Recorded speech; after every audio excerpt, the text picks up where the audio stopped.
समन्ता चक्रवालेषु अत्रा गच्छन्तु देवता सद्धम्मं मुनिराजस् सुनन्तु सगमुखदं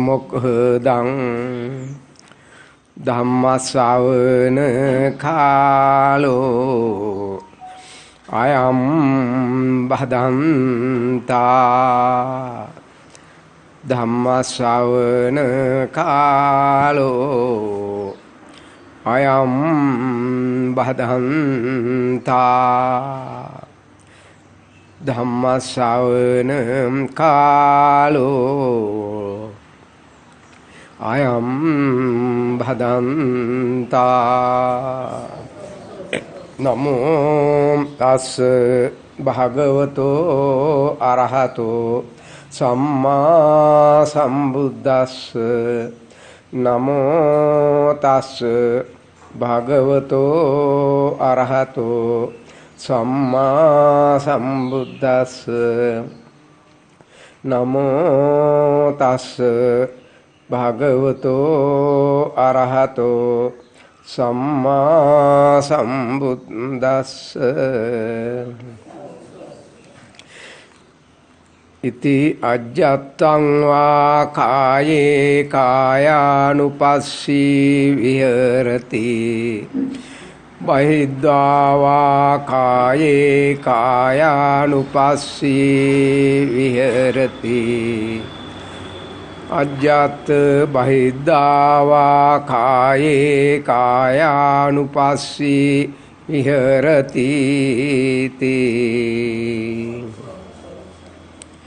ලෝපුරා විසිර සිටින්නා වූ ආර්යයන් වහන්සේලාගෙන් අවසරයි වන්දනීය වූ පූජනීය වූ ගරු කටයුතු ස්වාමින් වහන්සේලාගෙන් අවසරයි මේ ස්ථානය හොබවන්නා වූ ඒ වන්දනීය වූ පූජනීය වූ ගරුතර ස්වාමින් වහන්සේ ඒ වගේම මේ ස්ථානයට පැමිණියා වූ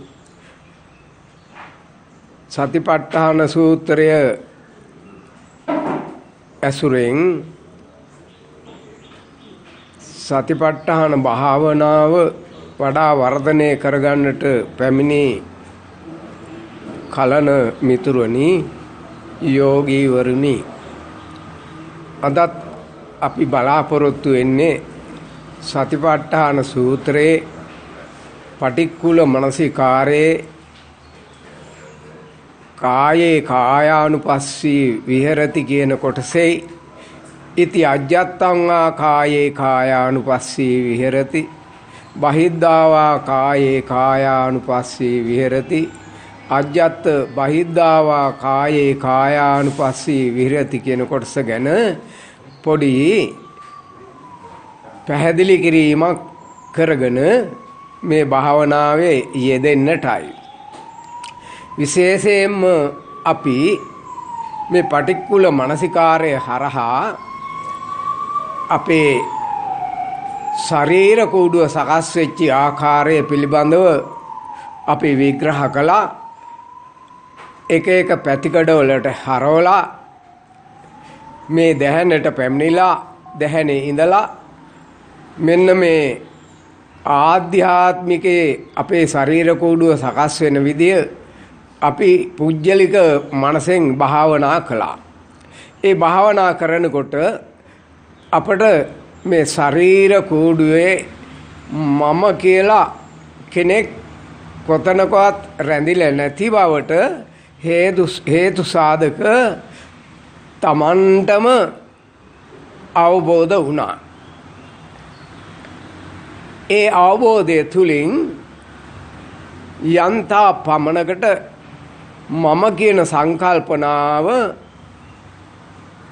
මිත්‍යාවක් පමණයි කියන එක යම් පමණකට අපට තේරිලා තිබුණත් තවත් අපි භාවනා කරන වෙලාවෙත් භාවනා නොකරන වෙලාවෙත් මම කියන සංකල්පනාවට කොටු වෙලා ඉන්න බව පින්වතුන්ට වැටහෙනවා ඇති. දැන් බණ අහන්නෙත් මම කියලා තමයි පින්වතුන්ට හිතාගන්න පුළුවන් වෙලා තියෙන්නේ. ඒක තමයි අපි කල්ප 91ක් දක්වා අපේ මේ සත්ව භාවයේ ආරම්භ වෙච්ච දවසේ ඉඳලා අපි හිතාගත්ත විදිහ. ඒක නිසා දැනුත් අපට එහෙම හිතෙනවා. නමුත් ඒක වීරියෙන් යුතුව තමයි වැරද්ද හදාගන්න වෙන්නේ. ආතාපි සම්පජානෝ සතිමා විනය කියලායි බුදුරජාණන් වහන්සේ පෙන්වුවේ. ආතාපි කියන්නේ බොහොම වීරියෙන් යුතුව. සම්පජානෝ කියන්නේ ලෝභ දේශ මොහ හැදෙන එක. සතිමා කියන්නේ සිහියෙන්, සති කියන්නේ සිහියෙන්, මා කියන්නේ විනාශ කරගන්න එකයි. සම්පජාන සතිමා විනය්‍ය. එහෙනම් මෙන්න මේ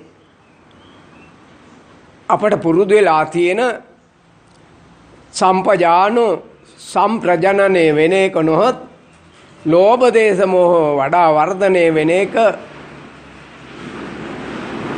මායන්නේ කියන්නේ විනාශ කරන එකයි. සිහිය උදව් කරගෙන වීරිය උදව් කරගෙන තමයි මේක කරන්න ඕනේ. මහත් වීරියකින් කරන්න ඕනේ. ඇයි? කල්ප 92ක් දක්වා මම වර්ධනය කරමින් ඇවිල්ලා තමයි මේ මිනිසත් බව ලැබුණේ. ඒක නිසා මේ වෙලාවේ තමයි මේ වැරද්ද සකස් කරගන්න තියෙන හොඳම වෙලාව, හොඳම ජීවිත කාලය. එතකොට හිතන්න මතන්න අපක්ෂපාතීව කල්පනා කරන්නට පුළුවන් හොඳම භාවයක් තමයි මේ මනුෂ්‍ය ජීවිතය, මනුෂ්‍ය ලෝකය. ඒක නිසා මේක ටිකක් වෙරවීරියෙන් කරගන්නට ඕනේ වැඩක්. වැරදි පාරක තමයි අපි යන්නේ. ඒ පාර නිවැරදි කරගන්නයි අපි භාවනා කරන්නේ. එතකොට අපේ හොඳ පින්වතුන් බොහොම සංවරශීලීව සීලයකට අනුව පිළිවෙත් රැකලා තියෙනවා. ඒ වගේම අපේ සංස්කෘතියත් මේ වැරද්ද හදා ගන්නම සකස් වෙච්ච සංස්කෘතියක්. ඒක නිසා අපි සියලු දෙනාම ඊ타ත්ම හොඳයි මේ කටයුත්තට සුදුසුයි. එකක් තමයි වැරදිලා තියෙන්නේ. මේ මම කියන සංකල්පනාවක් අපේ ඇතුළට කොහොම හරි කාන්දු වෙලා තියෙනවා. ඒ කාන්දු වීමට හේතුව තමයි මෙතෙක් කල් අපි ලෝභය වර්ධනය කරන්න මහන්සි ගත්තා. ලෝභේ ඇලුනා. දේශය වර්ධනය කරන්න මහන්සි ගත්තා. දේශේ ඇලුනා. මෝහය වර්ධනය කරන්න වැරදි ආකල්ප වර්ධනය කරන්න මහන්සි ගත්තා. ඒවයි ඇලුනා. දැන් ඇලිච්ච එක ගලව ගන්න බැරුවයි තියෙන්නේ පිංගත. දැන් අපි මේ පස් දොරේම ඇලිලා තියෙන්නේ. පිංගතුන් දන්නවා පස් දොර. ඇහැ, කන, නාසය, දිව, ශරීරය නිසා තවත් දොරක් විවෘත වෙලා තියෙනවා. මේ මනස කියන දොර. එතකොට මනස කියන දොර පිළිගන්නේ අර පස් දොරෙන් අපට කියලා දෙන වැරදි දේවල් ටික තමයි. හැබැයි මනස කියන දේ පිළිගන්නත් ලැහැත්ති පස් දොරෙන් සකස් වන හරි පැත්තත්. නමුත් අපි හරි පැත්ත පෙන්නලා දෙන්නේ නැහැ මනසට. හරි පැත්ත පිළිගන්න මනසට මේ බුද්ධ වාසිතේ වචනයක් කියනවා ප්‍රඥාව කියලා. මනස කියන්නේ සසර ගමන් කරන මාර්ගේ. ප්‍රඥාව කියන්නේ සසරින් නිදහස් කරන මාර්ගය. සසර ගමන් කරනකොට මහ දුකක් තියෙනවා. ලෞකික දුකකුත් ලෝකෝත්තර දුකකුත් හැම ජීවිතයේදීම තියෙනවා පින්වතුනි. ඒවා සකස් වෙන්නේ 6 දොරෙන් 5 දොරෙන් 6 වෙනි දොරට මනස කියන දොරට බොරු කාරණා ටිකක් ඒ ටිකක ඇලිලා ආන්නේ ඇලිච්ච තැන හරි කියලා හිතාගෙන ඉන්නවා. ඒක නිසා තමයි දුක වර්ධනය වෙමින් සංසාරේ දියුණු වෙනවා. දැන් අපට ඕන වෙලා තියෙන්නේ ආතාපි කරන්න වෙලා තියෙන්නේ සම්ප්‍රජනනය කරන එක විනාශ කිරීම සඳහා සිහිය යොදන්න ඕනේ. එතකොට ඒ සිහිය යෙදීම සඳහා අපට හොඳ නුවණකුත් තියෙන්න ඕනේ. දැන් අපි පස් දොරේ ඇලිලා ඉන්නේ අර මක්කටි සූත්‍රයේ පෙන්වා වදාළ විදිහට. ඒක යාන්තම් මතක් කරන්නත් කැමතියි. මේ කමඨහන ලබා දෙනකොට ඒක උදව්වක් වෙනවා අපට.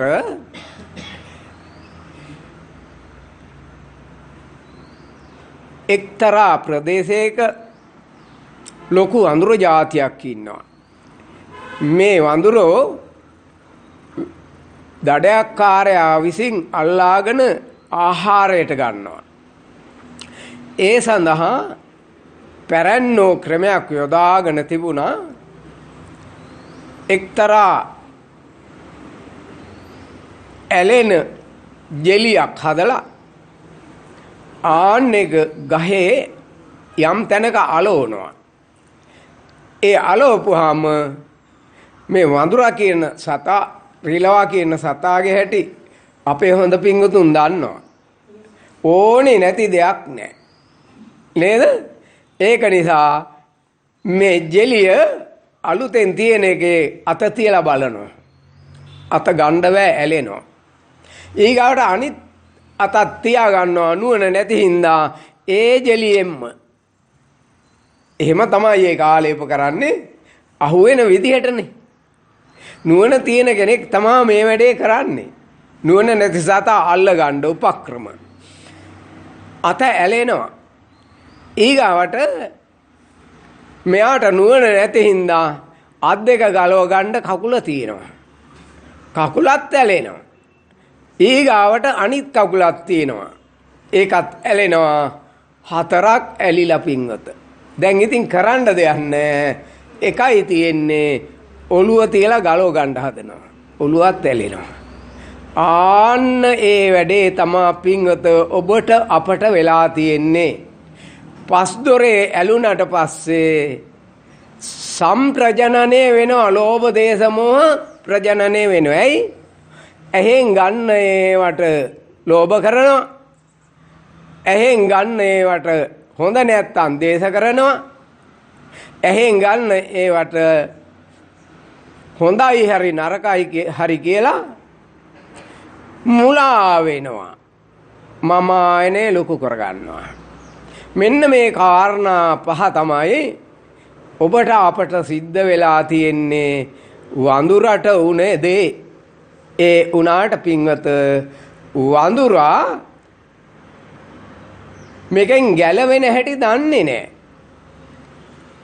එහෙම වුණත් මේ මිනිසා කියන නුවණ තියෙන කෙනා මේ ගැලවෙන හැටි දන්නවා. හැබැයි ඒත් ගැලවෙන්න අමාරුයි. වීරිය කරන්න ඕනේ. ඒකයි ආතාපි කිව්වේ. ඒක නිසා දැන් පින්වතුන් තේරුම් අරන් තියෙන්නේ හොඳට මම කියන එක්කෙනාගේ ඇලිලා කියලා. එහෙනම් මේක ගලව ගන්න තමයි වීරිය කරේ. ශරීර කූඩුව මට ආйти නෑ කියලා. කුමකටද ආйти වෙන්නේ? පඨවි ආපෝ තේජෝ වායෝ කියන හතරටයි. එතකොට මේ හතර කොහොමද ආйти කරගන්නේ? එළියේ තියෙන ඒවා ඇතුළට දානවා ආහාරය හරහා. ඒක නිසා දැන් අපි ගිය සතිවල මේ ශරීර කූඩුව මට අයිති නැති බවත් මහා භූත හතරට අයිති බවත් හොඳට පැහැදිලි කරගත්තා. ඊගාවට එහෙම වුණත් අපි ඇලෙන තවත් පැත්තක් තියෙනවා. මේ අපේ හිත මගේ කියලා හිතාගෙන ඉන්නවා. අන්න එතන තමයි අනිත් ඇලෙන පැත්ත. පින්වත අපි ඕනතරම් සාකච්ඡා කරලා තියෙනවා. ඇලුනොත් විතරයි හිතක් හැදෙන්නේ. ඇලිච් එක ගැලෙව්වොත් හිතක් හැදෙන්නේ නැහැ. අපි හිතාගෙන ඉන්නේ හිතක් හැදෙන්න ඒ විදිහ තේරුම් ගන්න බැරුව ඉන්නවා අපි. හිතක් දැන් මම කියන්නේ හිතට කියලා තේරුණා අපටයි ශරීර කූඩුවේ මම නැති හින්දා. පින්වත ශරීර කූඩුවෙන් මේ තමයි මේ පණ පිහිනෝට ශරීර කූඩුවට පණ පිහිටවන විදිය මම එදා සාකච්ඡා කළා. භාවනාත් කළා. ඊගාවට මේ ශරීර කූඩුවේ පණ සකස් කරන විදියත් යම් පමණකට සාකච්ඡා කළා. සිත සකස් වෙන විදියත් අපි සාකච්ඡා කළා. ශරීර කූඩුව හරහා 6 දොරට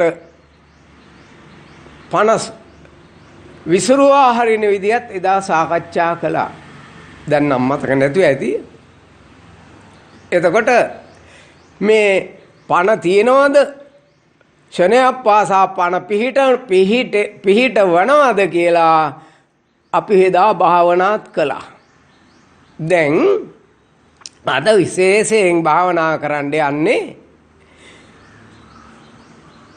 මේ පණ පිහිටවගෙන පණ තියෙනවා කියලා හිතුවොත් නිච්ච නෑ අනිච්ච නෑ නිච්චයි.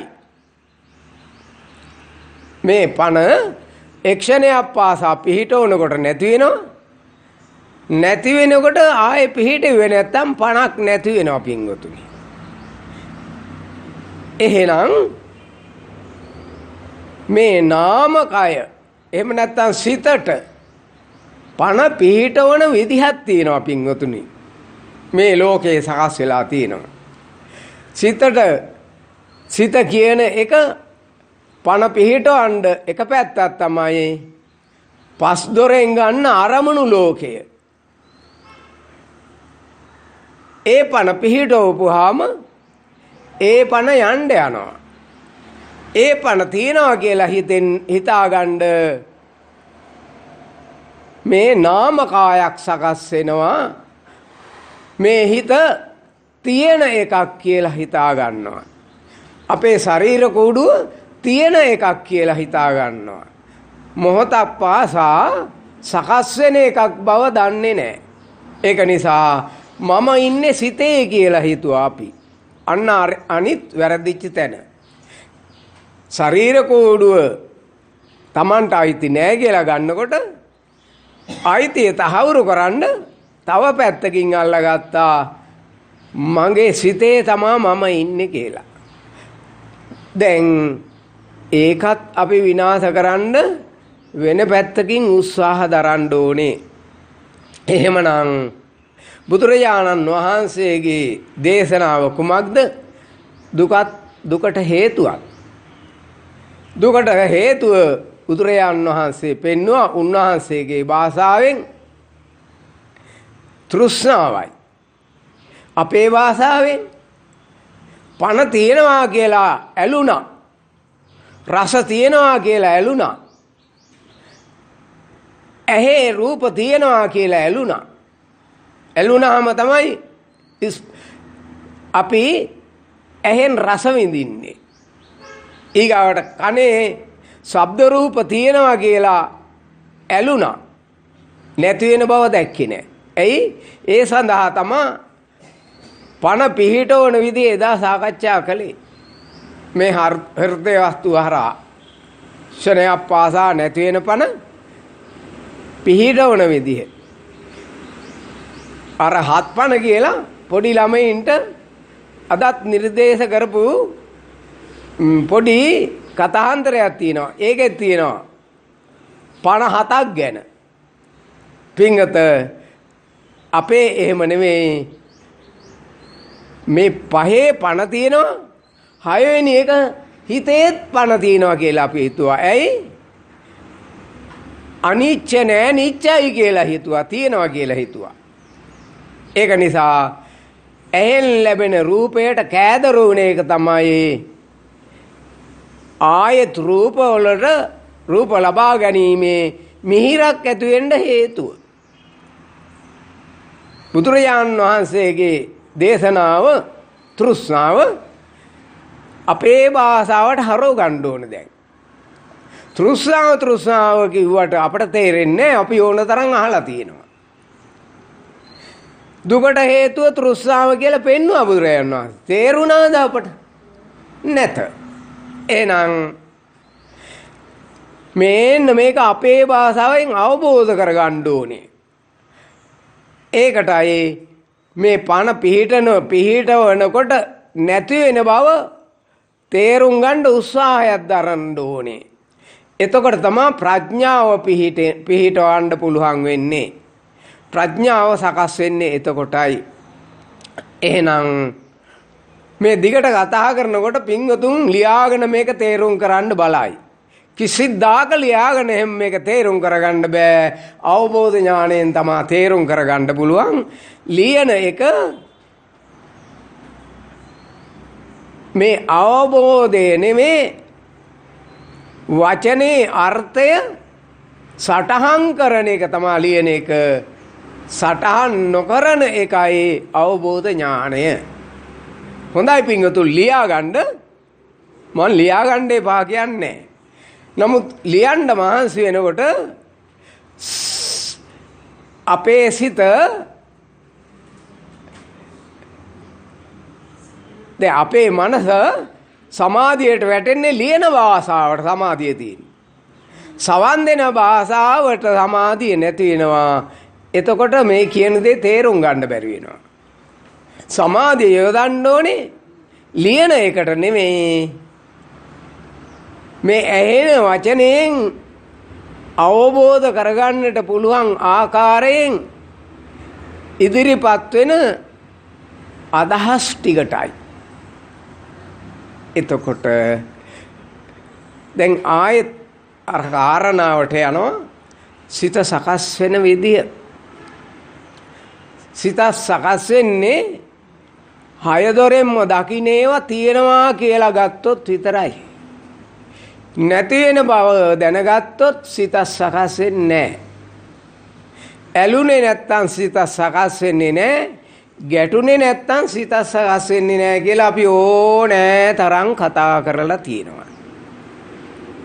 ඒවා වචන වලට විතරක් සීමා වුණොත් පින්වත කවදාවත් අපට අවබෝධ කරගන්න නම් බැරි වෙනවා. ඒක නිසා ඇලුනොත් හිතක් හැදිලා ගැටුනොත් හිතක් හැදිලා ඇලෙන්නෙත් ගැටෙන්නෙත් නැතුව ඇලෙන විදිහකුත් බුදුරජාණන් වහන්සේ පෙන්නනවා. ඒ කොහොමද? තියෙනවා ඉන්නවා කියලා හිතුවොත් ඒත් ඇලිලා. එතන හිතක් හැදෙනවා. ඇයි? තියෙනවා කියලා ඇලිලා අනිච්ච නෑ නිච්චයි කියලායි පින්වතුන් ඇලිලා තියෙන්නේ. ඒ වුණාට අපි නිච්ච නෑ අනිච්චයි කියලායි භාවනාව කරන්නේ මම නැති කරගන්න සිත නැති කරගන්න. ඒ වුණාට මම දැන් ඇලෙන්නෙත් නෑ සමහර වස්තු වල ගැටෙන්නෙත් නෑ සමහර වස්තු වල. ඒත් තියෙනවා කියලා එකක් ගත්තා. උදාහරණයක් ගමු. උදේ එනකොට දැකපු දෙයක් ත්‍රිවීලයක්. දැන් ත්‍රිවීලයක් ගැන අපට ආසාවකුත් නැහැ, අවශ්‍යතාවයකුත් නැහැ. ඒක ගැන දේශයකුත් නැහැ. ඒ වුණාට ත්‍රිවීලයක් තියෙනවා. ආනිච්චයි. එතනත් සසර දුකට හේතු වෙන්න තියනවා ඉන්නවා කිව්වොත් ඒකත් නිච්චම තමයි. අනිච්ච නෑ. එහෙනම් මේ කාරණා තුන අපි නොදැනුවත්වම පුරුද්දට සකස් වෙනවා. ඒ නරක පුරුද්ද අයින් කරගන්නටයි අපි උත්සාහ කරන්නේ.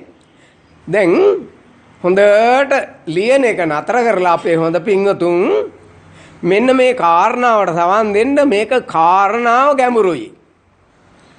එහෙනම් සිත කියන එකක් තියෙන එකක් නොවන බව හොඳට තේරුම් ගන්න මං කතාන්තරයක් කියනවා පින්වතුන්ට.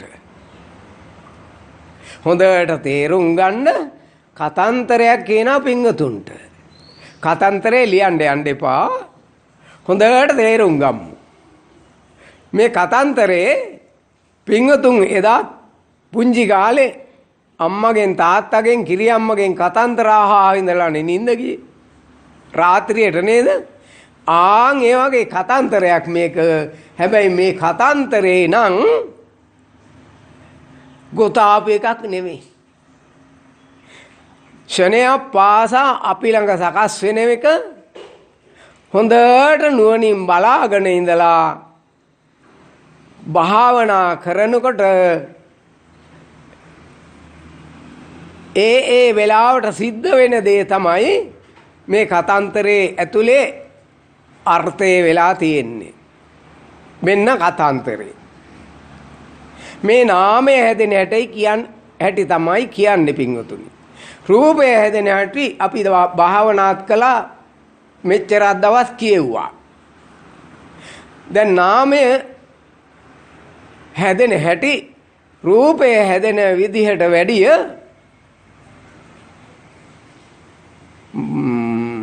රළු බවෙන් අඩුයි. සියුම්. ඒක නිසා රූප කූඩුව හැදෙනවට වැඩිය නාම කූඩුව සකස් වෙන විදිය බොහොම සියුම්. එතකොට ඒක එක පැත්තක් අපි කතා කළා. මෙන්න මේ පැත්තත් කතා කරන්න ඕනේ. දැන් අපි කතා කරන්න යන පැත්ත. ඒ පැත්තට බුදුරජාණන් වහන්සේ පෙන්වුවේ බුදුරජාණන් වහන්සේගේ වචන වලින් පරිඤ්ඤයම් පරිඤ්ඤාතං ගැඹුරෙන් බලන තැන. එහෙමත් නැත්නම් ඉතුරු නැතුව බලන තැන. ඒක සිද්ධ වෙන්නේ මෙන්න මෙහෙමයි. ශරීර කූඩුව සඳහා අපට උදව් වුණේ වැඩිපුර උදව් වුණේ ආහාර වේලයි. නාම කූඩුව සඳහා වැඩිපුර ඕන වෙන්නේ ආස්වාස වාතයයි. එහෙනම් නාම කූඩුවේ ආහාරය තමයි ආස්වාස වාතය. එහෙමනම් අද භාවනා කරනකොට භාවනා කරමු. ආස්වාසය ගන්නෙ මමද කියලා බලන්න ඕනේ. ප්‍රාස්වාස කරන්නේ මමද කියලා බලන්න ඕනේ. ඒක භාවනා කරනකොට කරමු. එතකොට මේ කතාන්තරේ පටන් ගන්නෙ ආස්වාස සහ ප්‍රාස්වාසය කියන වචන දෙකෙන් කතාන්තරේ පටන් ගන්නෙ. එහෙනම් කතාන්තරේ ආරම්භය කිම ආස්වාසය ගන්නේ ඇයි? ඇයි? ආස්වාසය ගන්න හේතුවක් තියෙන්න ඕනේ. බුදුරජාණන් වහන්සේ පෙන්වුවා මේක හේතුඵල ධර්මය. එහෙනම් ආස්වාසය ගන්න හේතුව මම කරන එකක් නෙවෙයි කියලා තමයි අපි තව ටිකකින් භාවනාවේදී බලන්නේ. නමුත් වැහිච්ච ධර්මය මේ කතාන්තරේ මම අරිනවා. හොඳට තේරුම් ගන්න මහන්සි ගන්න ඕනේ. ආස්වාස ගන්න එක මමද ගන්නේ හේතුවට ඵලයක් විදිහට වෙන්නේ කියන එක භාවනාවේදී බලමු. ඊට පෙර ආතුව මේ කතාන්තරේ දැන් මම කියනවා. කතාන්තරේ මුල තමයි ආස්වාස ප්‍රාස්වාසය කියන එක. ආස්වාසයට හේතුව හොයන්න ඕනේ. එතකොට මම නැති වෙනවා. ප්‍රාස්වාසයට හේතුව හොයන්න ඕනේ. එතකොට මම නැති වෙනවා. මම නැති වෙනවා කියන්නේ සිතක් සකස් වෙන එක නැති වෙනවා පින්වතුනි. එහෙනම් මැරෙනවද? නෑ. සිතක් සකස් වෙන එක සකස් වෙනවා පින්වත. ඇලෙන එක නතර වෙනවා. හය දොරෙන් ඇලෙන එක නතර වෙනවා. එතකොට මේකට හේතුව කාරණාව වෙන්න මේකයි. අපි තෘෂ්ණාව කිව්වොත් අපට තේරෙන්නේ නෑ. සිතක් සකස් වෙන්නට නම් නැති වෙන හේතුවට හේතුවක් එකතු කරන්න ඕනේ. නැති වෙන හේතුව කුමක්ද? වැඩි තැනින් අඩු තැනට සුළං හැමුවා. ඒකට කිව්වා ප්‍රාස්වාසය කියලා. වැඩි තැනින් අඩු තැනට සුළං හැලුවා. ඒකට අපේ වචනෙන් කිව්වා හුස්ම හෙලීම කියලා. ප්‍රාස්වාසය කියන්නේ අපේ භාෂාවේ නෙමෙයි. ඒක මාගදී භාෂාවෙත් තියෙනවා. විශේෂයෙන් සංස්කෘත භාෂාවට අයිති වචනයක් ඒක. ඊගාවට ඒක උනේ කොහොමද කියලා බලන්න ඕනේ. හේතුව හොයන්න ඕනේ. කොහොමද මේ ශරීර කූඩුව ඇතුලේ වායුව වැඩි උනේ? එළිය අඩු උනේ කොහොමද? පිංගත ඔయిత ඉස්සර සැරේ ආස්වාද කරපු එක ශරීරේ පුරාම ගමන් කරනවා. අපට තේරුන්නේ නැති වුණාට භාවනා කරනකොට ඒක බලමු. කතන්දරේ දැන් අහමු.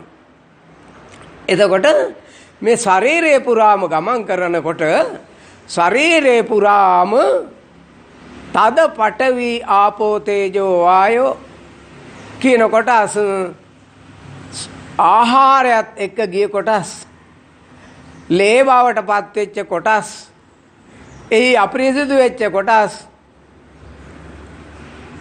නැවතත් මේ පොම්ප හරහා පොඩි පොම්ප ලොකු පොම්ප හරහා හදවත හරහා පෙනෑල්ලට තල්ලු කරනවා. එතකොට පෙනෑල්ලේ තියෙන වායුවත් එක්ක වුණාම පෙනෑල්ලේ වායුව වැඩි තැන වැඩි වායුව අඩු වායුවට මුදා හරින එක තමයි ප්‍රාශ්වාසය කියලා කරන්න පින්වතුනි. හුඟක් හිතන්න ඕනේ මේ කතන්දරේ ඇහුවට බෑ. කතන්දරේ භාවනා කරන්න ඕනේ පින්වතුනි. එතකොට තමයි තේරෙන්නේ. ඒකට තමයි පච්චවෙක්කති කියන්නේ. ඉති අජ්ජත්තං වා කායේ කායානුපස්සී බලන විදිහ අපි මේ කතා කරන්නේ. ඇතුළත වැහුණු ධර්මයක් පින්වතුනි මේක. අජ්ජත්තං වා.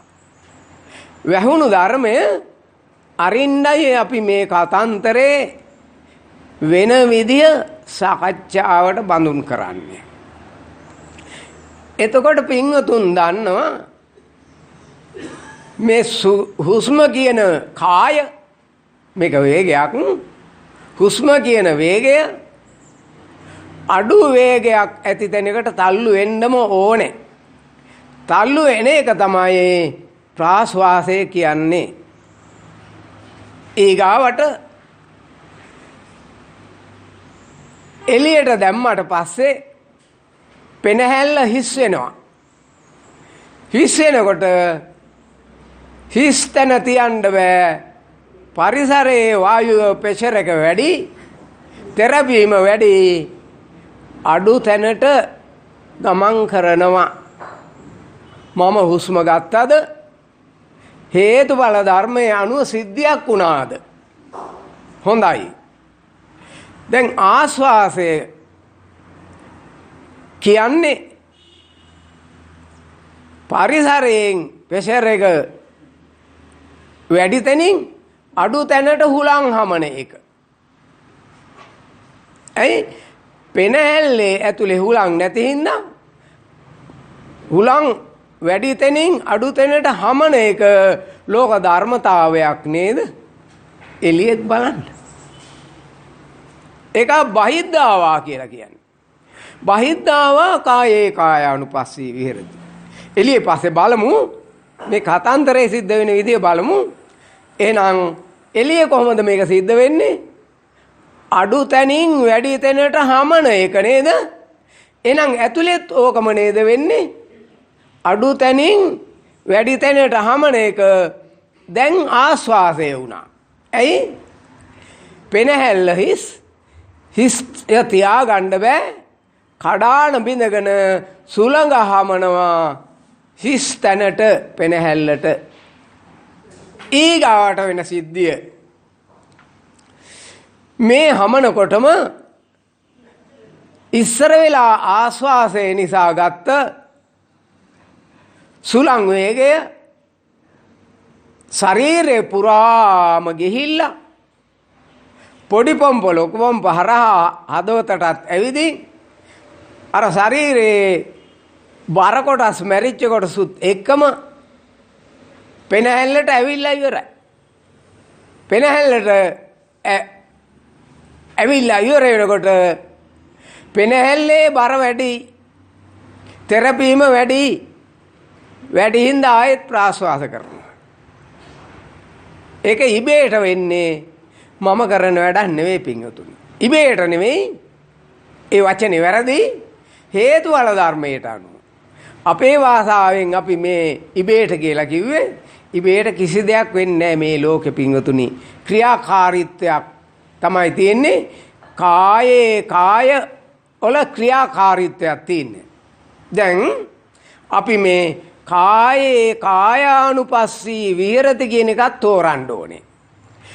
බුදුරජාණන් වහන්සේ කාය කියලා කිව්වේ වේගයටයි පින්වතුනි. එක වේගයක් දෙකක් පෙන්වන්නම් පින්වතුන්ට එතකොට තේරෙයි. කුරුල්ලා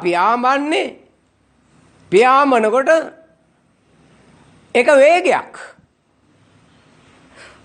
වාහනේ රෝද කැරකෙනකොට එක වේගයක්. වාහනේ රෝද කැරකෙන්න යම් බලයක් ලැබෙන එක වේගයක්. ඒක කාය. බුදුහාමුදුරන්ගේ වචෙන් මම මේ විස්තර කරන්නේ. කාය.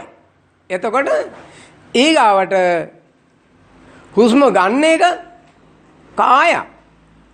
හුස්ම පිට කරන එක කාය. ඒක ගැන විස්තර කරමු.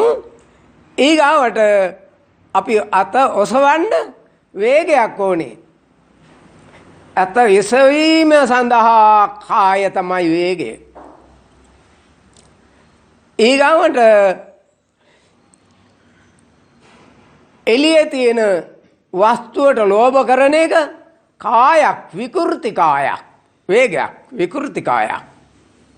ඊගාවට මං අප්‍රිය කරන එක විකෘති කායක්, ප්‍රකෘති කායක් කරගන්න ඕනේ. පිරිසිදු කරගන්න ඕනේ. ඒක ප්‍රකෘති කරන එකත් කාය වේගයක්. එච්චරද්ද? ගහකොළ හෙලවෙන එකත් වේගයකට අනුව හෙලවෙන්නේ. සුළං හමන එකත් කාය. ගින්දර පත්තු වෙන එකත් වේගයක්. තිබුණේ නැති වේගයක්. ඒ වේගයේ පවතින වෙලාවත් ඒක වේගයක්, කායක්. බුදුරජාණන් වහන්සේ පෙන්නලා තියෙනවා මේන්න මේ විදිහටම චක්ඛු කාය ඇහැ නිසා ඇති වෙන වේගය, සෝත කාය කන නිසා ඇති වෙන වේගය වෙන විදිහක්, සෝත රූපේ වෙන විදිහක්. ඒක වේගයක්. ගන්ධ කාය, ගන්ධ සුවඳ වේගයක්. ජීවහා කාය රස ලැබෙන එක වේගයක්. මම කියන කොටසෙන් අයින් වෙලා මේක අහගන්න හොඳට පින්වතුනි. එච්චරද්ද? හදවත ගැහෙන එක කායක්. ඒකෙන් වේගයක් ලැබෙන්නේ. එහෙනම් හුස්ම ගන්න එකත් කායක් වේගයක්. හුස්ම පිට කරන එකත් කායක් වේගයක්. කායේ කාය නැත්තම් පින්වතුනි අද ලෝකයක් නැත. පටිසම්භිදා මග්ග ප්‍රකරණේ විස්තර කරනවා මෙහෙම. පඨවි කාය. පඨවි කියන්නේ වේගයක්. ආපෝ කාය. මේ ජලය කියන එක ඇදෙන එකත් වේගයක්. කාය. පටිසම්භිදා මග්ග මෙව පින්වත මම එක වචනයක්වත් පොතේ නැති එකක් කියන්නේ නැහැ. පොතේ තියෙන ඒවාමයි කියන්නේ. ඊගාවට වායෝ කාය කියලාමයි තියෙන්නේ. තේජෝ කාය කියලාමයි පොතේ තියෙන්නේ. මේ වේග නෙවෙයිද? මේ වේගය සංවර්ධනය වුණත් ලොකු වෙනසක් වෙනව නේද? දැන් බලන්න තේජෝ කාය වැඩි වෙච්ච ගමන් අපි ඔක්කොම පිස්සෙනවා. සංවර්ධනය වුණොනේ. වාය ඊගාවට ආපෝ කාය සංවර්ධනය වුණොත් අපි ඔක්කොම දිය වෙලා යනවා. වායෝ කාය සංවර්ධනය වුණොත් අපි ඔක්කොම උලඟට යනවා.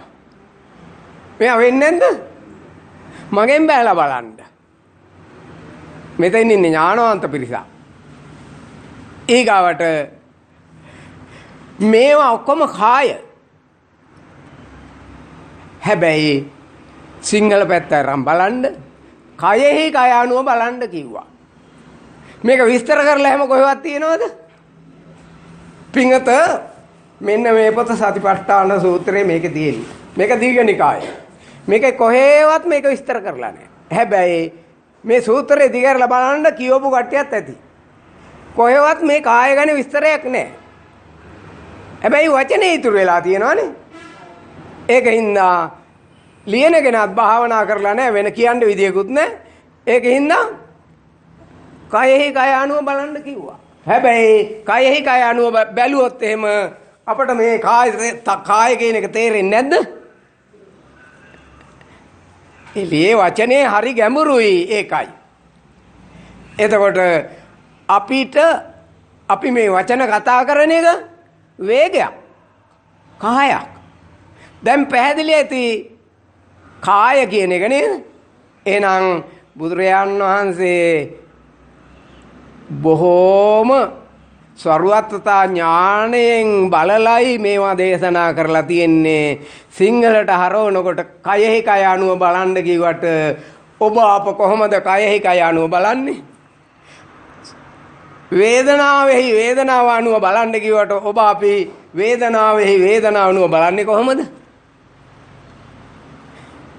සිතේ සිත අනුව බලන්න කිව්වට කොහොමද බලන්නේ? මොනතරම් දිග කතන්දරයක්ද පින්වතුනි මේ පොඩියට කියලා තියෙන්නේ? කායේ කාය කියන්නේ ආනපාන දෙක ලෝකෝත්තරයි මේක. ඇයි එහෙම කියන්නේ? ආනපාන දෙක කියලා කියන්නේ සකස් වෙනකොට නැති වෙනකොට එකකුත් තියෙනවා.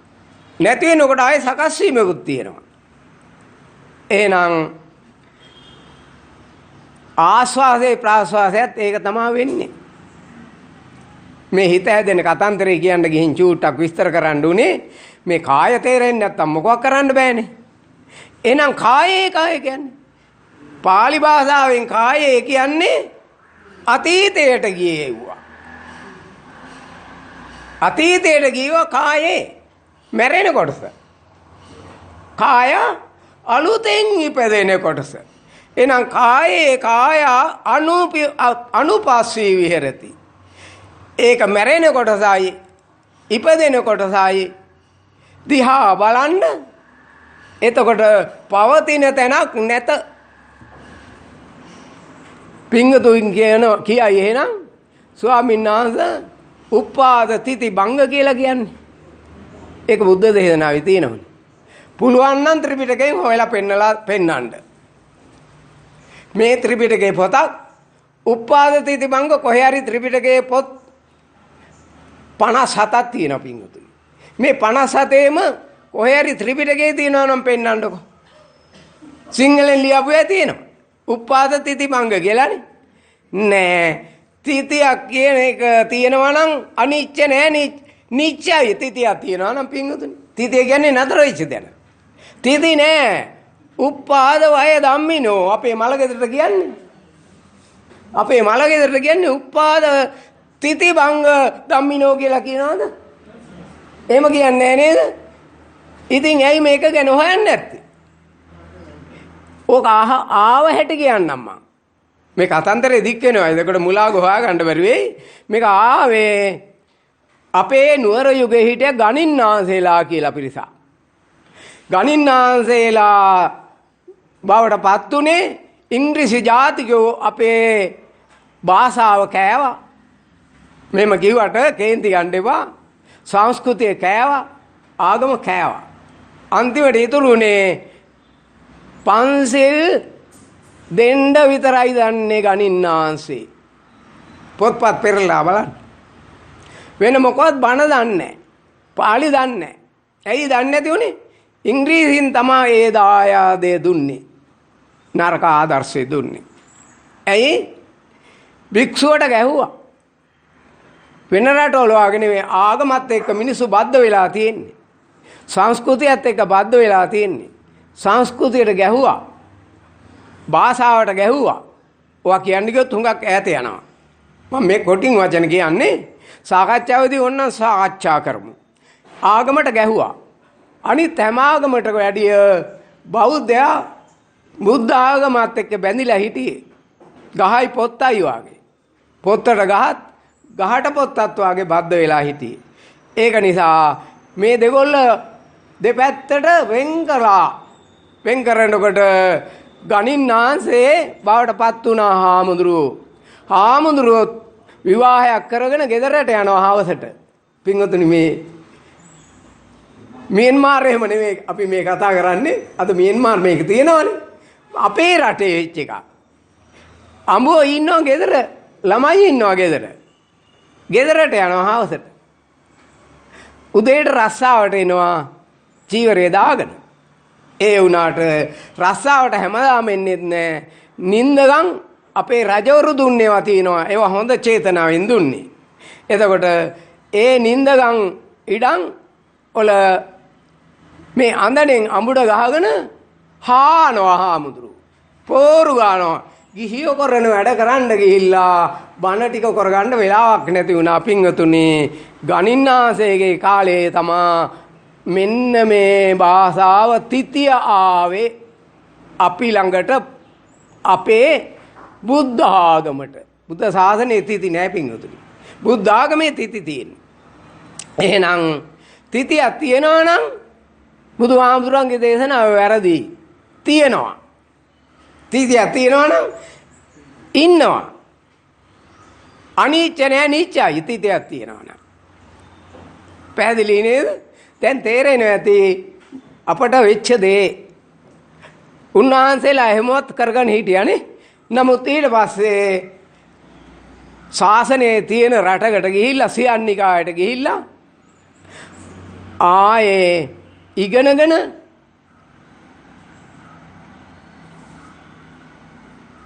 පාලිත් ඉගෙනගෙන ආවා. එවිදින් ආයේ ධර්මයේ ප්‍රතිෂ්ඨාපනය කළා. එතකොට මේ ප්‍රතිෂ්ඨාපනය කළාට පස්සේ උන්වහන්සේලා නිවන පෙන්නවා. උන්වහන්සේලා නිවන පෙන්නවා. තිතියක් පෙන්වුවේ නෑ අනිච්ච පෙන්නවා. නමුත් අර මඟ නැති ලේඛකයෝ උපාද තිති භංග කියලා ලිව්වා. භාවනා කරපු නැති ඇත්තෝ උපාද තිති භංග කියලා ලිව්වා. ඇයි? එළියට බලපුවම පැවැත්මක් තියෙනවා. දැන් හාමුදුරුවෝ කියලා කෙනෙක් නැද්ද? පරම්පරාව පේන්නේ. පරම්පරාව නිච්චනේ. ආස්වාද වායුවක් පාසා ඒ කෙනා නැති වෙනවා. එහෙම කෙනෙක් ඉපදෙනවා. අය වගේ කෙනෙක්. ඒක හින්දා තිති කියලා දැම්මා මේකට. පැහැදිලි නේද? මේ වැරදිච්ච දැන් හදාගෙන කතන්දරේ කියන්න ඕනේ නැත්තම් තේරෙන්නේ නැහැ පිංගුතුනි. එහෙනම් අපි කතා කරමු මේ දේශනාව අහගෙන ලියාගෙන තියාගන්නකෝ. ඊට පස්සේ සාකච්ඡා කරමු. නැත්තම් මේ කතන්දරේ වෙන පැත්තකට හැරෙනවනේ. ඊගාවට පිංගුතුන්ට දැන් තේරෙන්න ඕනේ පෙනහැල්ලේ උලක වැඩි වෙනකොට ප්‍රෙෂර් එක වැඩි වෙනකොට එළිය අඩුයි. අඩු හින්දා එළියට මුඳා හරියන කෙනෙන්නේ ඉබේට විසි වෙනවා. විසි වෙන්නේ නැතුව පුළුවන් නම් තියාගන්න බලන්නකො භාවනා කරනකොට. එළියට විසි වෙන්නේ නැතුව තියාගන්න පුළුවන් ද බලන්න භාවනා කරන වෙලාවේදී. එතකොට මේ එළියේදී විසි වුණාම ඇතුළ හිස් වෙනවා. හිස් වෙනකොට එළියෙන් විසි වෙනවා ඇතුළට. මමද කරන්නේ නැත. එහෙනම් මේ විදිහටම තවත් වැඩක් වෙනවා හදවත ළඟත්. වැඩි වෙනකොට එළියට විසි වෙනවා හදවතෙන්. හදවතේ නැති වෙනකොට ආයෙ පිරෙනවානේ. රවුමට ගිහින් ලලේ අපිරිසුදු ලේ හදවතට එනවා. එනකොට හදවතේ පිරලා වැඩි තල්ලු කරනවා ඇතුළට එළියට. එළිය මොකද්ද? ශරීර කූඩුව. තල්ලු කරන්නේ බටහරහාමයි. ආයේ ඒ තල්ලු කරපුවා එළියට එන්නේ බටහරහාමයි පින්වතුනි. මේ සිද්ධිය තමයි හදවතේ වැඩ කිරීමට හේතුව. පෙනහැල්ලේ වැඩ කිරීමට හේතුව මේක.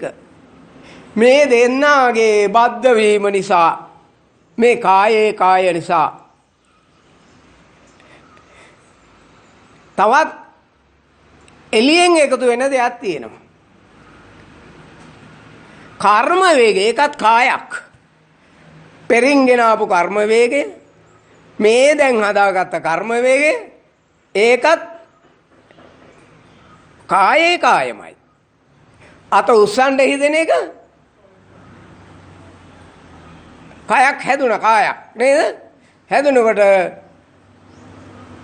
උස්සන්න වේගය අයින් වෙනකොට ඒ කාය අයින් වුණා.